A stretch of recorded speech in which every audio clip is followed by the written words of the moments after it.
Educa TV apresenta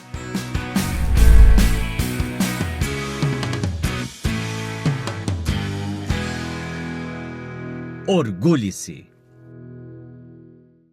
Olá, que bom que você está aqui. O meu nome é Thiago e eu estou coordenador de políticas públicas para a diversidade sexual de Campinas. Eu quero te convidar a uma reflexão. A educação não muda o mundo, a educação muda pessoas e pessoas mudam o mundo. Essa é a ideia que guia o nosso podcast. Provocar discussão, trazer conhecimento para que nos leve à transformação. Cada episódio é um convite para nós abrirmos os olhos, o coração e a mente, abertos a uma nova forma de se ver o mundo e as pessoas. Porque a mudança começa sempre pelo ouvir, em seguida o refletir e posteriormente a mudança de comportamento. Então ajusta o volume, respire fundo e vem com a gente nessa jornada de aprendizado e transformação. Orgulhe-se. Orgulhe-se da sua história. Orgulhe-se de ser quem você é. Orgulhe-se da sua trajetória. Este videocast é um espaço de respeito. Respeito a todas as pessoas, a todas as histórias, a todas as existências. Aqui, a diversidade não é exceção. É potência, é o que nos une e nos transforma. Está começando agora mais um episódio do nosso videocast, o Orgulhe-se, onde a gente fala sobre a comunidade LGBTQIAPN+. E hoje nós vamos falar sobre as pessoas não binárias. E para saber o que isso quer dizer, a gente chama a nossa fada diva maravilhosa. Bárbara, explica pra gente. Bárbara, me explica. Oi, Lili, maravilhosa! Hoje a gente vai falar das pessoas não binárias. É a letrinha NB da sigla. O que são pessoas não binárias? As pessoas normalmente perguntam e as pessoas têm muita dúvida. Pessoas não binárias são pessoas que não se encaixam nesse sistema binário de gênero, dentro desse masculino ou dentro desse feminino. Pessoas não binárias, elas não fazem parte nem do universo masculino e nem do universo feminino. Elas transitam ali pelo meio. Muitas vezes, essas pessoas trazem no próprio corpo essa expressão não binária. Ou seja, elas usam códigos do masculino e do feminino ao mesmo tempo. Ou não. Mas, por exemplo, um clássico, né, de falar de pessoas não binárias é barba e batom vermelho, gravata e saia. Apesar da gente ter desconstruído, né, e a gente vem desconstruindo esses símbolos muito arraigados, muito presos do que é do homem e do que é da mulher, a gente vem se descolando disso. A gente já sabe hoje que não existem brinquedos de menino ou de menina, existem brinquedos, roupas, cores, enfim. Mas a gente entende que tem alguns códigos dentro desse masculino e desse feminino. E as pessoas não binárias, elas transitam ali pelo meio desse sistema. Elas não se encaixam na relação. Se tem um pênis, vai ser um homem heterossexual. Se tem uma vagina, vai ser uma mulher heterossexual. Então, a pessoa não binária, ela não se identifica dentro desse sistema binário de gênero. Sistema binário de gênero significa que só existe o homem e a mulher. E essas pessoas estão ali transitando no meio desse sistema, como uma não identificação dentro do que é do masculino ou do que é do feminino. Muitas vezes as pessoas também acham que isso gera confusão na cabeça dessas pessoas, mas não, elas simplesmente não se encaixam nesse sistema. As pessoas perguntam, e aí como é que eu trato uma pessoa não binária? E aí eu vou ensinar para vocês, vão fazer duas perguntas para essa pessoa. Primeira pergunta é o nome que essa pessoa quer que você chame. E essa pessoa vai te dizer um nome. Vamos supor que essa pessoa te diga um nome ambíguo, um nome que serve para masculino e para feminino. Você vai fazer uma segunda pergunta para essa pessoa. Qual é o pronome que você usa? Bárbara, mas eu vou perguntar o pronome da pessoa? Sim, você vai perguntar o pronome da pessoa, porque ela vai entender o respeito que você tem com o gênero com o qual ela se identifica. Essa pessoa tem 4 possibilidades de resposta para você. Primeiro, ela vai te responder, tanto faz. Então, você entende que tanto faz. Você vai chamar ela pelo gênero com o qual você preferir. Segunda possibilidade, ela vai falar ele, dele. Eu uso o pronome ele, dele. Então, você vai entender que você vai tratá-lo no masculino. para ele, é dele. Terceira possibilidade, ela vai te responder que prefere ela dela. Então você vai entender que você vai chamar essa pessoa no feminino, é ela, é para ela, é dela. E tem uma quarta possibilidade, que é eu uso o gênero neutro, eu uso o pronome neutro. E aí dá um nó na nossa cabeça. É o famoso todes, cansar de, estressar de. E aí talvez você pense, não, eu não vou usar isso, porque isso assassina a nossa língua portuguesa, mas eu vou te dar uma dica, a gente vai usar a nossa língua portuguesa a nosso favor, e tem várias alternativas, então eu tô aqui para acalmar o seu coração. Se você não usa o todes, cansade, amigue, estressade, o que você vai fazer? Em vez de você falar assim, você vai falar, e aí, muito estresse? Não precisa falar, tá cansada, tá cansado, tá cansade. Você pode falar, e aí, muito cansaço? Olha que maravilha. É uma alternativa. Por quê? Porque não é sobre você, é sobre aquela pessoa. E se a pessoa não se encaixa nesse sistema binário de gênero, não cabe a gente também querer encaixá-la. Mas se para você é difícil usar o pronome neutro, ok, a gente respeita também, mas não dá para enfiar gênero em quem não quer se identificar com nenhum gênero. Então a gente precisa respeitar essa pessoa e se respeitar também. Então existem várias formas da gente usar a língua portuguesa a nosso favor. Espero ter acalmado o seu coração. E uma outra questão bastante importante é que muitas pessoas confundem a não binariedade com o gênero fluido. Gênero fluido, gente, a própria nomenclatura já diz, é uma fluidez de gênero. São pessoas que transitam ali por esse universo e que têm uma liberdade maior de gênero, elas têm uma fluidez maior de gênero. Então elas acabam tendo uma liberdade muito maior de, se eu me interesso pelo universo masculino, ok, se eu me interesso pelo universo masculino, tudo bem também, pelo feminino também. Então são pessoas que não têm essa preocupação. Elas são o que elas são, elas usam o que elas usam, elas têm a identidade que elas têm numa fluidez maior. Se ela tem uma identidade um pouco mais ligada ao masculino naquela semana, naquele dia ela usa, se ela tem uma fluidez maior e tendendo para o masculino, para o feminino, enfim, são pessoas que têm uma fluidez maior de gênero. O mais importante, Lili, é perguntar como essa pessoa quer ser chamada, chamado ou chamada e respeitar essa identidade. Vamos tratar as pessoas como as pessoas gostariam de ser tratadas. E é isso, com respeito, empatia, entendendo a beleza da diversidade e que bom que somos todos diferentes, que bom que a diversidade humana existe. Imagina um monte de você andando por aí.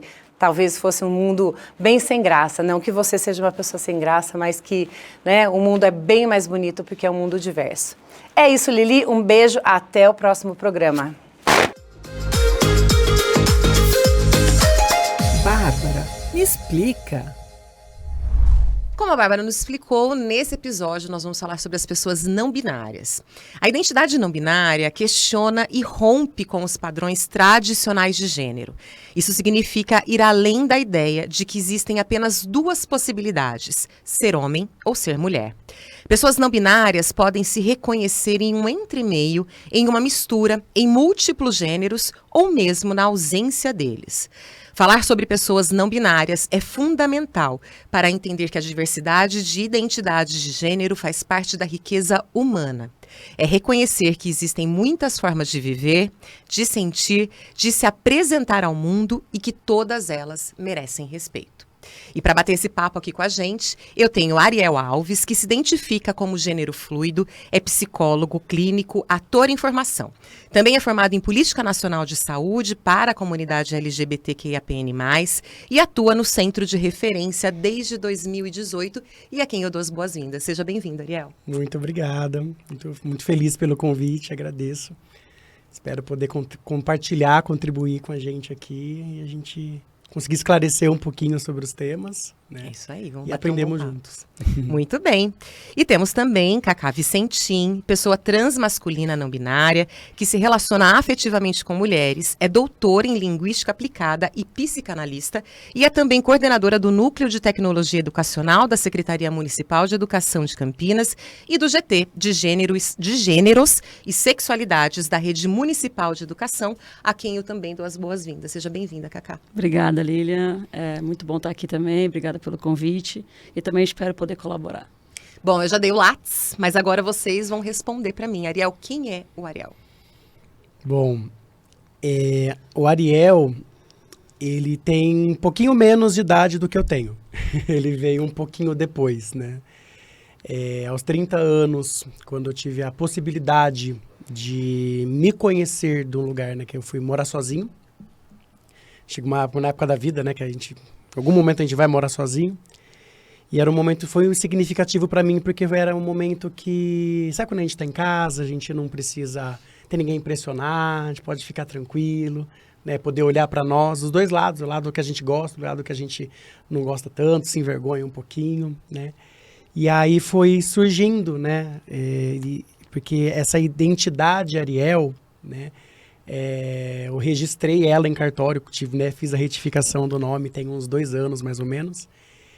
E até então eu tinha visto assim, Ariel seria inicialmente uma drag queen, que é um pouquinho diferente, né? Acho que vai até inclusive ter um episódio, né, falando sobre o mundo drag também, a arte drag, né?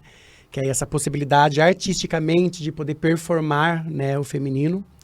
E aí eu vi nesse mundo, nesse lugar, essa possibilidade. Então, Ariel inicialmente ia ser drag. E aí, quando eu fui, né, no meu processo pessoal, na minha terapia, né, olhando para mim e sempre observando que o feminino sempre existia ali, né? Então, né, desse mundo binário, quando a gente fala do não binário, né, esse mundo binário, você tem que escolher um. Geralmente, escolhem por nós. Né? Sim. Então, nasceu, maravilhoso, Determinam, né? É menino, então vai usar brinquedo de menino, vai fazer coisa de menino, vai falar que nem menino, sentar que nem menino, enfim. E aí, quando eu olhei no mundo drag essa possibilidade, eu falei, nossa, então, Ariel dá uma drag boa, né? Um nome bom, um nome forte, né? E tal.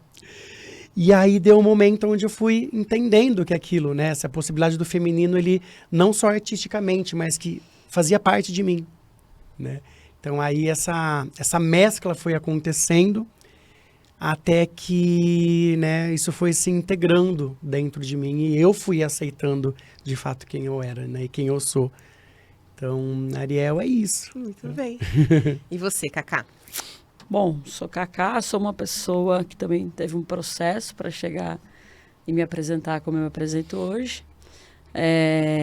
E achei que inicialmente lá atrás, tenho 46 anos, lá na minha adolescência eu achei que eu fosse uma lésbica e por me relacionar afetivamente com mulheres, mas depois isso vai se transformando ao longo do tempo, porque eu também fui conhecendo outras possibilidades de me entender. Então, eu percebi que a minha questão não era só uma questão de sexualidade, era uma questão de gênero. E aí eu fui, então, ver e explorar essas outras possibilidades de existir, de ser no mundo, né? E aí, então, eu me deparo com esse guarda-chuva maior, que é da não binariedade, que é realmente você não estar é como se tivéssemos uma estrada, né? Vou usar essa metáfora de uma estrada onde você vai para um caminho, você é homem, um outro caminho, você é mulher. E uma pessoa não binária é uma pessoa que pega outros caminhos alternativos. Então, é como eu me reconheço hoje, como eu me penso hoje. E eu queria que vocês dissessem qual é a diferença, então, entre o não binário e o gênero fluido. Tá. Começa você, o que é o gênero fluido. Bom, o gênero fluido... Eu posso pegar o leque como exemplo? Pode. Posso. Claro. Foi uma explicação, inclusive, que o Eric Barbie me falou, assim... Que já esteve aqui né, conosco. que grudou isso no meu coração de um jeito, assim, me ajudou muito a compreender. Foi através de um leque, por isso que eu sempre acho uma referência maravilhosa. Porque, pensa assim, né, inclusive esse leque, né, essas cores aqui representam a bandeira não binária, né, do orgulho não binário. Então, pensa que, né, que no leque, numa ponta, né, na ponta de cá, tá o masculino e na ponta de cá o feminino. Né? O não binário, ele vai percorrer tudo que não é um ou outro, né? Todo esse outro campo, né, é o não binário. Então, no meu caso, né, que é o gênero fluido, então eu tenho essa fluidez do masculino para o feminino. Né? Então, ora estou numa performatividade, uma visão mais masculina, e ora numa visão mais feminina. Então, E você se relaciona com homens e mulheres? com homens e mulheres. Homens e mulheres. Sim. Que é um pouquinho diferente, né? Que a identidade de gênero é como a gente se entende, Sim. né? E aí me relaciono, assim, né? Pessoas cis, pessoas trans, né? Homens, mulheres, pessoas não binárias, né? Então aí tem toda essa gama também. E Cacá? Só vou complementar, né? Isso que a Ariel traz. Quando ele fala que ele é gênero fluido, então ele transita. E a não binariedade, ela não precisa necessariamente ter uma fluidez. Você pode ser fixo, pode ser estável. Como você pode também ter uma fluidez. Então, você pode a vida inteira se identificar mais, performar mais no masculino e ficar naquilo sempre. Às vezes, você pode, de repente ir para o feminino, mas basicamente, a sua identidade está aqui no masculino, que é o meu caso. Então, quando eu falo que eu performo mais na masculinidade, né? Talvez tenha algumas coisas do ser homem que talvez eu tenha dificuldade para falar sou um homem, então o não binário cabe para mim nesse sentido, entende? É isso que você traz, eu queria que você falasse um pouco mais sobre isso, porque eu sempre ouço e falo com pessoas, né, com homens trans, que alguns tiveram essa questão mesmo, né, assim, para transicionar para o masculino, porque a gente tem hoje um estereótipo do masculino que é um pouco deturpado, né? Como é que tem sido esse processo? Como é que você pensa e avalia isso? Acho que é um dos grandes entraves também, para assumir, né, até discursivamente, e enquanto linguista falar, sou homem, porque tem algumas coisas das masculinidades que acabam me incomodando. Então, eu consegui achar mais o meu espaço. E também, Lilian, tem essa questão, né? Hoje, no dia de hoje, eu tenho essa identidade de gênero. O que não significa necessariamente que eu sempre terei, porque eu não tive essa identidade sempre. Eu mudei até então, eu achava que era uma mulher lésbica, e agora me considero uma pessoa não binária que performa mais no masculino. Então, eu acho que o mais importante é saber que sair, como a gente está falando de não binários, é sair do que, só isso é homem, só isso é mulher, portanto, isso aqui é fixo, e nada do que estiver aqui no meio pode ser considerado, enfim, isso aqui tem que ser respeitado, porque a gente tem uma infinidade de possibilidades entre uma ponta do que é ser homem e uma ponta do que é ser mulher. E até o que é ser homem é uma construção social. Sim. Ser mulher no Brasil é uma coisa, ser mulher na China é outra coisa. Então, até dentro aqui do ser mulher, nós teremos infinitas possibilidades de ser mulher e de ser homem. Infinitas possibilidades de masculinidades e feminilidades. Então, o que importa mesmo pra gente no final do dia é que todas essas identidades sejam respeitadas. E você, Ariel, como é que você enxerga essas construções sociais no que você é, do masculino e do feminino? É muito interessante quando a gente vai falar dessa questão cultural, porque realmente, né, hoje, por exemplo, né, assim, hoje, né, tô uma coisa mais montada, né, uma coisa mais pompa e tal. Que é uma ocasião especial, afinal de contas. Importantíssimo, né, eu acho justo, o mínimo, né. E ver isso, né, assim, por exemplo, né, lá na França, né, França do século XVIII, né, do século XVII, quem usavam, os homens, né, a visão que tinha, inclusive de elite, né, eram os homens da elite, que usavam peruca, que usavam um pó de arroz, que usavam, né, salto alto, né? Então, tudo isso vai transicionando também, né? Isso dependendo do tempo, daquele povo, daquela cultura, né? Então, tudo isso, quando a gente vai olhar, né, como essa performatividade, o que se espera de um homem, de uma mulher, de uma pessoa X. Então, quando a gente nasce, vem a esse mundo, tem sempre essa expectativa de quem você vai ter que ser. Né? Muitas vezes, né, os pais muitas vezes colocam, né? Porque aí ou vai corresponder o que os pais às vezes não foram, ou que os pais gostariam que o outro fosse, espelhando isso no outro, né? Mas em momento nenhum pergunta para essa criança, e você, o que você quer? O que você é? Quem você pensa ser? O que é importante para você? E aí a gente vai sendo engolido, né, por esse mundo de expectativas, por esse mundo de tantas pessoas que estão ali no entorno, buscando e esperando coisas ali, né? Mas não estão respeitando, não estão sequer preocupadas com o que você com o que você quer, você gosta, né? Então, me lembro muito, assim, de eu criança, assim, sempre, né? Minha mãe ia trabalhar, né? Nossa, eu usava todas as roupas dela, todas, de cabo a rabo, usava todas, né? Ela tinha uma saia jeans, assim, um jeans, ele era longo, assim, rodada, eu ficava rodando, assim, parecia um peão da casa própria, assim, no meio da sala, rodando o dia inteiro, era lindo. E aí, antes da minha mãe chegar, guardava tudo e tal, e deixava tudo ali certinho, na minha cabeça, né? Que imagina, acho que ela chegava, via tudo revirado, né? E aí, então era de um lugar disso, tinha que ser muito escondido, porque não podia. Naquela criança, criança não entendia porque não podia. Eu só sabia que não podia, né? Então não tinha um espaço nem de questionar, de você perguntar, mas por que não, né? Não, porque você é menino, ponto. Acabou, você é menino, não se usa roupa de menina, não se brinca com coisa de menina. Então, furando essa bolha, né? Quando depois de adulto, eu tive que furar a minha própria bolha, porque isso foi o que me constituiu culturalmente, né? Então, foi muito esse processo mesmo. Então, quanto essa cultura, o quanto eu hoje olho para a cultura e falo, tá, então isso veio antes de mim, né? Mas o quanto que isso faz sentido e o quanto não faz e que eu não quero reproduzir, porque sempre vai ter uma cultura majoritária te dizendo e te colocando que você tem ou não que ser. Cacá e Ariel, aqui no programa a gente tem perguntado mesmo sobre as trajetórias familiares das pessoas, porque a gente sabe que, infelizmente, muitas vezes a família que deveria ali ser o nosso principal ponto de partida para a vida, de acolhimento, muitas vezes tem dificuldade de entender. Como é que foi para vocês e como é que tem sido esse processo, né, junto às famílias, assim, porque... Bom, eu ia adiantar uma outra questão, mas vamos falar primeiro das famílias e depois eu já vou emendar uma outra pergunta que se relaciona. Conta pra mim. Bora lá. Bom, a minha família sabe da minha orientação sexual, que me envolvo afetivamente com mulheres, mas eu nunca conversei sobre a minha questão, a minha identidade de gênero. Isso não é uma... Todo mundo vê que eu performo no masculino desde sempre.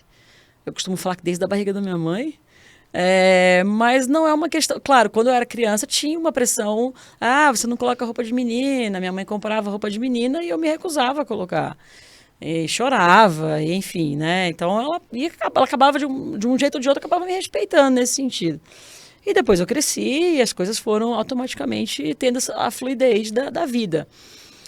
Mas não é uma questão que a gente conversa, né? Não é uma questão, eu sou isso, eu sou aquilo, né? Não é um letramento que os meus pais tenham e uma conversa que a gente já tenha, né?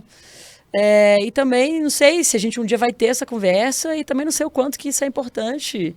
O que importa é que eu continuo sendo a pessoa, a filha, filho que eles criaram e que, enfim, estou lá e continuo desempenhando esse papel de filha, filho na vida deles. Né? Ô, Cacá, você é poeta também. Será que também pela arte também não é uma forma, assim, direta de se relacionar com as pessoas? Porque você expressa isso no que você escreve, muito. de alguma forma. Eu escrevo muito sobre o corpo dissidente, né? De ter um corpo dissidente, de viver num lugar onde os corpos dissidentes são constantemente apontados e, enfim... Foi a leitura e a escrita foram as minhas duas grandes salvações, assim, né? Desde de pequena, assim. Então, eu ia para a leitura porque era um outro mundo. Então, eu ficava ali no meu mundo da leitura, então eu podia pensar e imaginar outros cenários para mim. E aí a escrita, então, vem nesse lugar de tudo aquilo que eu não conseguia falar com as pessoas, com a família, e para mim mesmo, assim. Eu não tinha nem palavras, eu não tinha léxico, não tinha vocabulário para falar, né, o que eu era. E a escrita me dava esse espaço, né? O papel ali, o papel ali em branco me olhava e vem cá, né? Vamos conversar. Então era na escrita que eu ainda é o lugar para onde eu corro, né? Então e mais ainda, geralmente quando estou triste é quando eu produzo mais, porque a coisa da tristeza, da melancolia é extremamente inspiradora para mim. E você, Ariel? Quando alguns anos atrás, né, antes de eu me entender enquanto a identidade de gênero, né, eu tinha entendido até então um homem gay. Sempre foi uma questão, assim, muito complicada, porque uma coisa que minha família, a gente sempre teve muita dificuldade, acho que as heranças culturais que a gente herda ou que a gente não herda, né, no nosso caso foi da comunicação. Né, a minha família tem uma dificuldade gigantesca de se comunicar. Ter as conversas difíceis, né? Aqueles papos que a gente sabe que, né? Não sabe como começar, não sabe levar. Sempre foi muito complicado isso, né? Mas um lugar que eu consegui encontrar e buscar neles, né? Porque às vezes a gente pauta muito do lugar, e o outro tem que me aceitar do jeito que eu sou, e o outro, né? Mas hoje é a forma que eu penso, né? Assim, eu precisei aprender a me aceitar e a me amar, né? Esperar isso do outro pode ser um tiro no pé, né? Porque a gente pode esperar que o outro vá fazer isso por nós, mas o outro vai oferecer pra gente aquilo que ele tem, né? Então pode ser que a aceitação venha, pode ser que não venha, pode ser que o amor venha e não venha, pode ser que o afeto venha ou não venha, né? Então eu procurei sempre buscar muito o lugar do respeito, né? Então eu sempre busquei a minha família, eu sempre falo, não importa as circunstâncias, né? Então assim, se me aceitam ou não, eu não tenho certeza, mas que eu busco sempre, né? Os respeito, espero que eles me respeitem. Aí você consegue construir. Aí você consegue lidar com aquilo que é diferente, você consegue lidar... O outro, ele pode pensar o que for. Ninguém precisa concordar com ninguém precisa aceitar ninguém. Mas se tem respeito, aí já tem um caminho. Aí já dá pra lidar com as nossas diferenças e a gente partir a partir dali, sabe? Porque amor, aceitação, afeto, cada um ofereceu do jeito que conseguia, né? Mas o respeito sempre foi assim, o que sempre me norteou, até para quebrar, inclusive, os ciclos de violência que a gente sofria, né? Então, sempre acho que isso, o respeito, acho que é um caminho mais viável. Pelo menos para mim foi um lugar mais possível para conseguir conquistar isso dentro do núcleo ali familiar. Essa jornada, né, assim, é uma jornada basicamente de autoconhecimento, né? Porque é preciso muito olhar para si entender nessa dimensão. Mas eu imagino que não seja fácil, né? Cacá falou um pouco aqui, né? Que inicialmente achava que era uma mulher lésbica.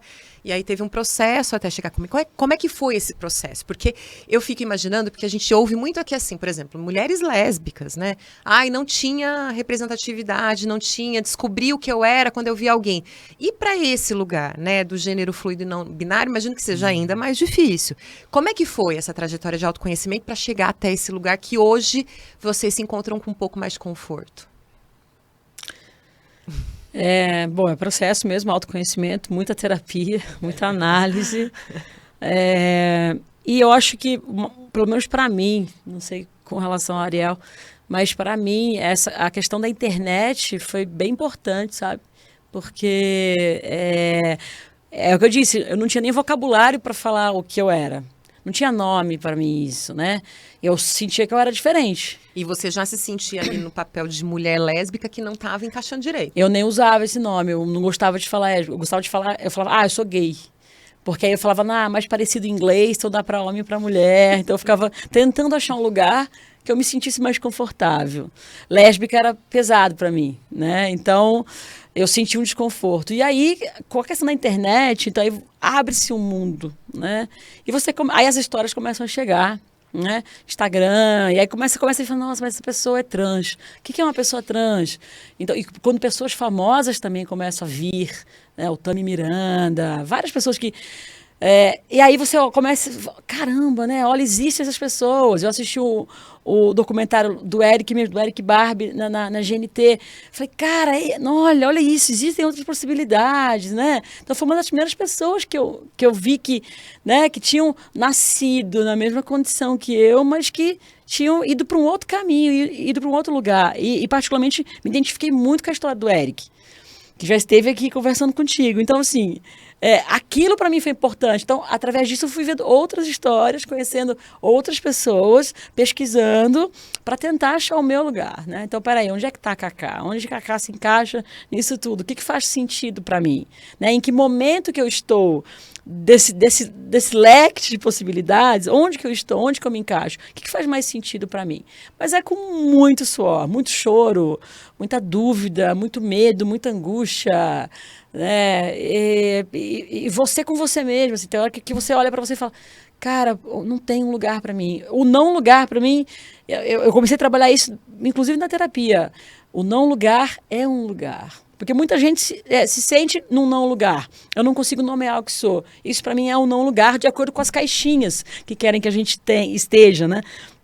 Mas quando você percebe que o não lugar também é um lugar, isso faz toda a diferença. Inclusive as caixinhas mesmo da comunidade, né? Porque, assim, em tese, né? Assim, é mulher, né? Nasceu biologicamente mulher, gosta de mulher, é lésbica. Fechou, né? E não é assim. Não é assim. Existe uma profundidade e uma imensidão, né? Por trás de não tudo é matemático. isso. 2 e 2 são 4. E tudo que for 2, somado a tudo que for 2, vai dar sempre 4. Não, quando você fala de sexualidade, de identidade de gênero e de vários outros sentimentos e coisas que somos, não é desse jeito. Né?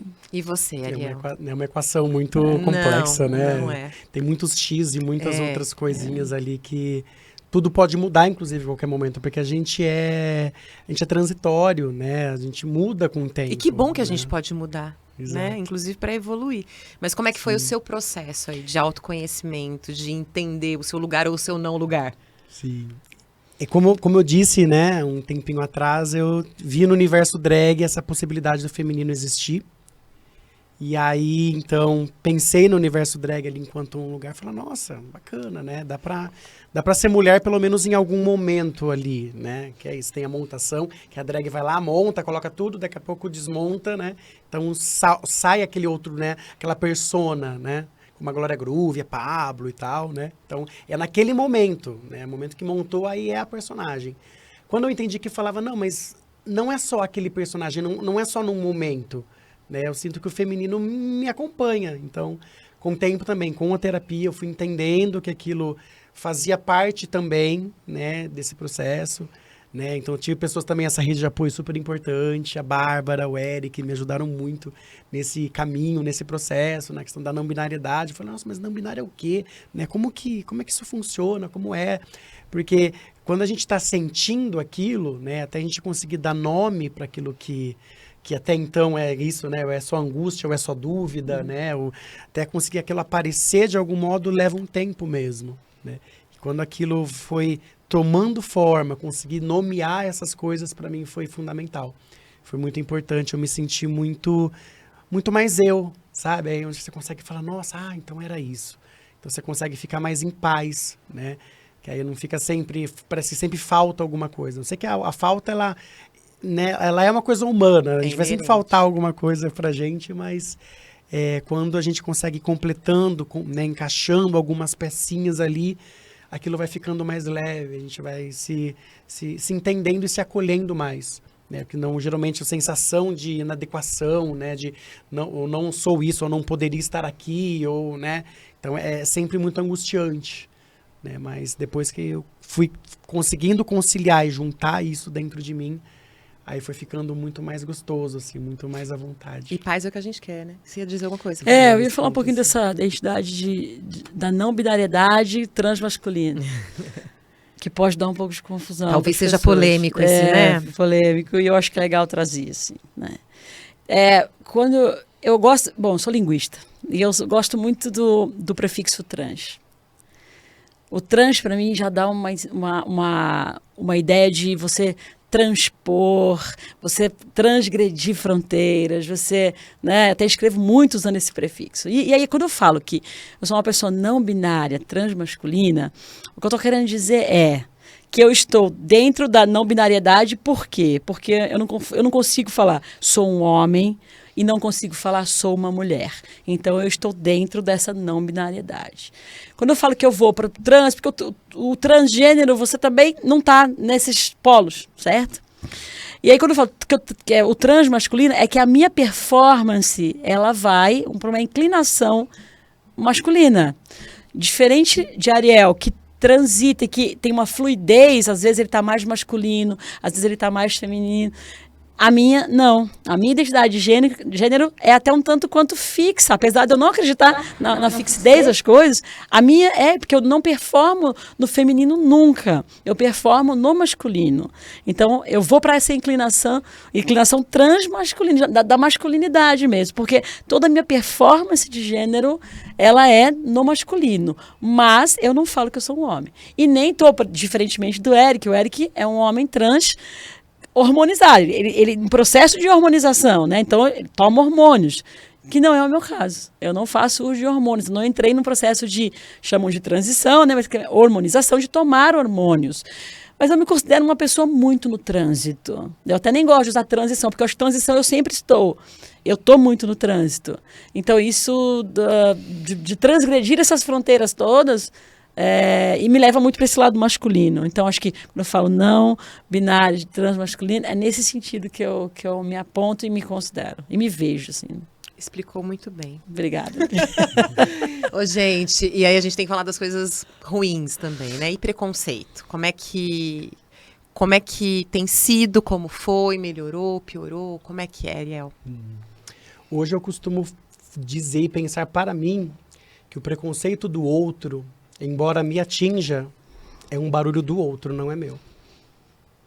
Eu acho que isso é um meio para poder até sobreviver, né? Principalmente quando eu estou performando mais no feminino, para mim, né? Por questões óbvias, né? Coisas que naturalmente eu faço, que é tranquilo, pegar um ônibus, fazer uma compra, passear num shopping, sabe? Quando sai do normal, entendido socialmente, então os olhares já ficam diferentes, né? É uma coisa assim, é muito sutil, sabe? É uma coisa, às vezes, a palavra nunca, não é dita uma palavra, mas às vezes nem precisa. O próprio olhar, a postura, a pessoa de olhar para você e mudar, e, sabe? Mudar de direção, e enfim, né? Então, hoje eu costumo pensar desse processo, né? Faço um trabalho gigantesco para sobreviver a tudo isso.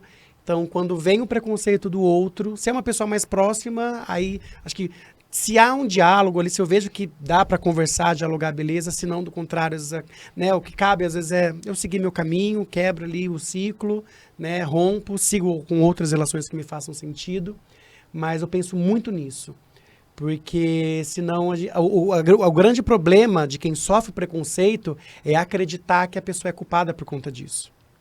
Que ela tem que culpar, não. Se você não for assim, você não vai sofrer preconceito.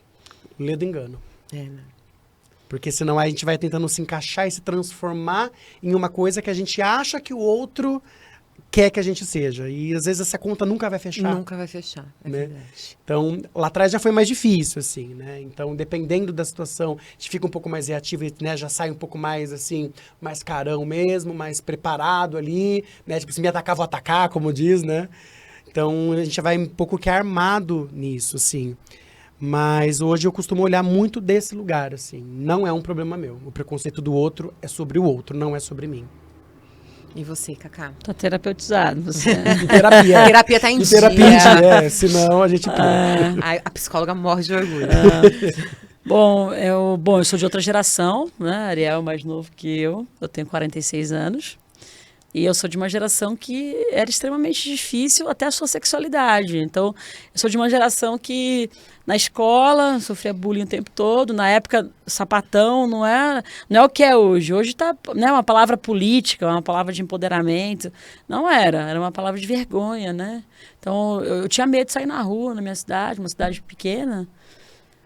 E eu tinha medo de sair na rua, porque eu tinha medo de alguém gritar, e aí todo mundo ouvir que eu era, né, sapatão. Então, isso me fez ser uma adolescente, mas eu preciso ser a melhor aluna, não posso dar trabalho para os meus pais, eu quase não transgredia regras, porque eu já tinha medo, não podia fazer nada de errado, porque eu já estava errada, de acordo com aquilo que era falado para mim, que era errado, né, eu gostar de mulheres.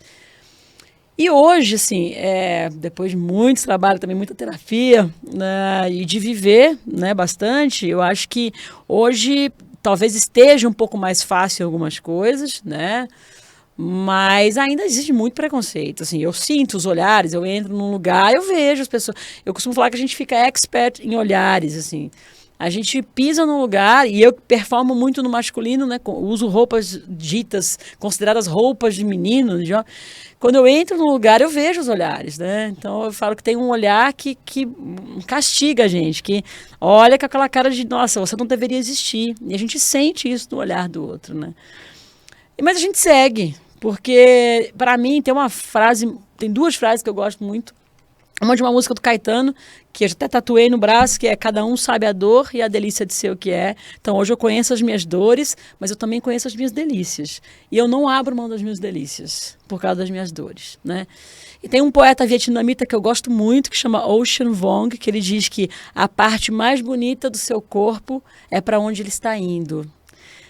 Essa frase me inspira todos os dias. Então, eu acho que eu tenho um corpo lindo hoje, porque todo dia ele está indo para um lugar diferente, sabe? E quando alguém me olha desse jeito, eu lembro dessa frase. E eu lembro que o que eu estou fazendo, ser quem a gente é muito bonito. É muito bonito. Cacá, você tem um trabalho importante que eu queria que a gente falasse, que é o GT de Gêneros e Sexualidades aqui na rede de Campinas, né? Por que é importante fazer essa releitura das diretrizes, né, daquilo que é ensinado na rede? Existem outros grupos de trabalho, é importante que se diga isso, né? Esse é só uma das temáticas, mas tem o antirracista, tem o de tecnologia que você também coordena. Por que é importante a gente olhar para isso? Porque eu vivi numa escola que eu sofria muito bullying, né? E eu não quero mais que as crianças passem por isso, né? As nossas crianças, elas estão se machucando, elas se cortam, elas cometem suicídio, elas estão em sofrimento, estão gritando e muitas vezes ninguém está ouvindo. Então é importante a gente formar professores, né? Formar gestores que comecem a olhar as sexualidades e os gêneros de um jeito diferente, né? Com o princípio de ser humano, com humanidade. Eu não entendo. Tem esse discurso. Não, jamais vai entrar na minha cabeça. Não precisa entrar na sua cabeça. O que você precisa é respeitar. E se uma dessas crianças estiver sob os seus cuidados, é cuidar disso com o maior carinho e respeito, para que essa criança não sofra. Seu objetivo sempre vai ter que ser essa criança que está sob os seus cuidados. Não importa em qual idade escolar ela esteja. Nossa, imagina, casamento homoafetivo. Você foi pedido em casamento? Não. Então, você se preocupe quando você for pedido em casamento. Se você não for, o que você tem que fazer agora? É respeitar. Então, por isso que eu acho que um GT era um pedido meu, já tinha uns 3, 4 anos, e agora o departamento pedagógico atendeu esse pedido, e sou muito grata a essa oportunidade da gente pensar essas questões todas, a gente se formar também, porque a gente também não sabe um tantão de coisas, pensar nesse letramento em gêneros e sexualidades, para a gente poder formar professores e gestores, para a gente ter uma outra escola, onde essa não seja uma questão para as nossas crianças. Muito bem. Ô, gente, a conversa fluiu, né? Tem uma coisa para contar para vocês, já acabou o nosso tempo. Como assim? Mas eu gostaria que vocês, enfim, se despedissem, deixassem uma mensagem para a gente terminar aqui e já agradecendo a imensa participação de cada um de vocês aqui. Começa, Ariel, conta para mim, deixa para a gente a sua mensagem final. Bom, eu acho o mais importante de tudo, né, de tudo que a gente enfrenta na vida, que não é pouca coisa, né, a gente passa tantos preconceitos, tantos desafios, né, às vezes os nossos próprios preconceitos, né, a gente poder vencer isso.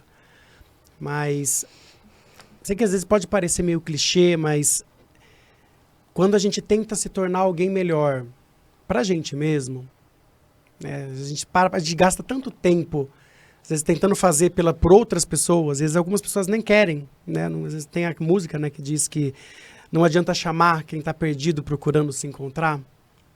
Então, tentar ser alguém melhor para si mesmo. Tentar deixar a responsabilidade do outro com o outro. Se responsabilizar pela própria vida. Se a gente se torna alguém melhor para nós, a consequência da gente se tornar alguém melhor na vida do outro é inevitável. Né?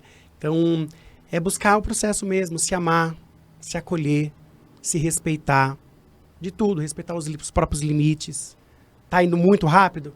Desacelera, né? Vai mais devagar, vai com afeto, vai com amor, quebra os próprios ciclos, quebra as próprias violências, que aí a gente vai tornando o mundo um lugar um pouquinho melhor. Muito obrigada, viu, pela sua participação e pela sua presença. Agradeço muito. Você, Cacá. Eu acho que se tem uma coisa que eu aprendi, sendo professora também, e lidando comigo, né, e com as pessoas que eu amo, eu acho que você que está ouvindo esse podcast, que eu tenho um filho que é assim, uma filha que é assado, eu não entendo. Primeira coisa que você pode dar, e a mais importante talvez, é uma escuta atenta. Se tem uma coisa que eu aprendi nesses últimos tempos, é escutar atentamente o outro. Posso não concordar, pode não ser aquilo que eu quero ouvir. Ofereça a sua escuta atenta e as coisas vão começar a fazer sentido. Então, se eu puder deixar uma mensagem, é essa, assim. Tá numa situação que é relacionada a gênero e sexualidade, precisa lidar com alguém, precisa ajudar alguém. Primeiro, escute o que aquela pessoa tem para dizer e aí depois, então, vocês podem começar a trilhar um caminho juntos para tentar fazer da forma mais tranquila possível. Obrigada, viu, pela sua participação. Eu que agradeço. E esse foi mais um episódio do Orgulhe-se.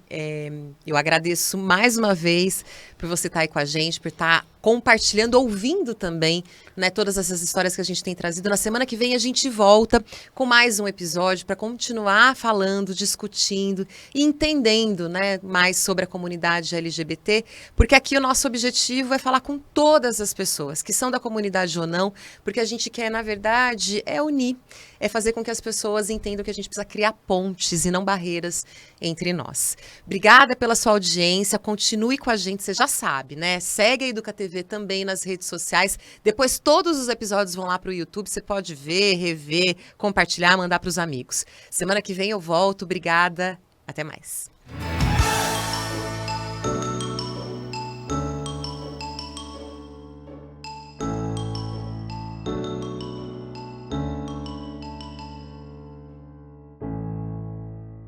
Você assistiu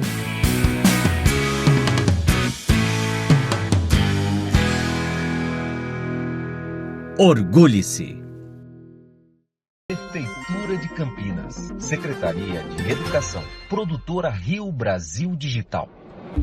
Educa TV Campinas, um mundo de conhecimento para você.